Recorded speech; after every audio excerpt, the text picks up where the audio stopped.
வாழ்க்கையில் புலம்புறத முதல்ல நிப்பாட்டுங்க. வேலை கிடைக்கல, வேலையே எனக்கு கிடைக்க மாட்டேங்குது, ரொம்ப கஷ்டப்பட்டுட்டு இருக்கேன். பிஸ்னஸ் பண்ணுறவங்களும் பிஸ்னஸ் எதையோ ஆரம்பிச்சிட்டேன், ஆனால் என்ன பண்ணிட்டு இருக்கேன்னு எனக்கே தெரில, ரொம்ப லாஸ்ட்டில் போகுது. இப்படி 2 பேரும் புலம்புறது என்ன விஷயம்னா, எனக்கு கிடைக்கல, பண்ணல, முடியல அப்படின்னு சொல்கிறது. எதாக இருந்தாலும் நீங்கள் முயற்சி பண்ணுறத சரியான பாதையில் முயற்சி பண்ணி பார்த்தீங்களான்னு பார்த்தா கிடையவே கிடையாது. எல்லாமே தப்பான வேலையும் தப்பான விஷயத்துலையும் தப்பான முடிவுகளையும் அடுத்தவங்களோட ஒரு நாலேஜிலே நீங்கள் போய் உங்கள் மூளையை வச்சு நீங்கள் பண்ணும்போது நடக்கவே நடக்காது.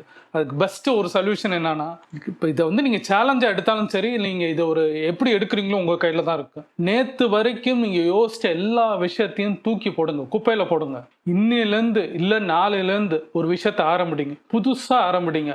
ஆனால் என்னை கேட்டால் இந்த செகண்ட் இப்போ இந்த வீடியோ பார்க்கும்போது இதை விட்டுட்டு டக்குன்னு ஒரு விஷயத்தை ஆரம்பிடிங்க. பழைய இது நடந்தது இருந்ததா எல்லா விஷயத்தையும் தூக்கி போட்டு புதுசாக திருப்பியும் ஒரு ஸ்டார்டிங் பாயிண்ட் 1லேருந்து ஆரம்பிச்சிங்கன்னா உங்களுக்கு வேலையும் கிடைக்கும். பிஸ்னஸில் என்ன தப்பு பண்ணியிருந்தீங்களோ இப்போ புதுசாக செய்யும் போது உங்களுக்கு எல்லா ரிசல்ட்டும் கிடைக்கும்.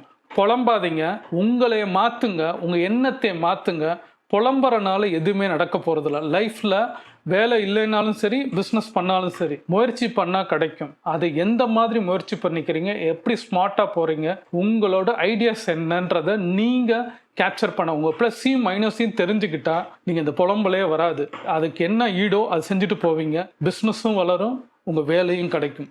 ட்ரை பண்ணி பாருங்கள். உங்கள் ப்ளஸ் என்ன, மைனஸ் என்ன.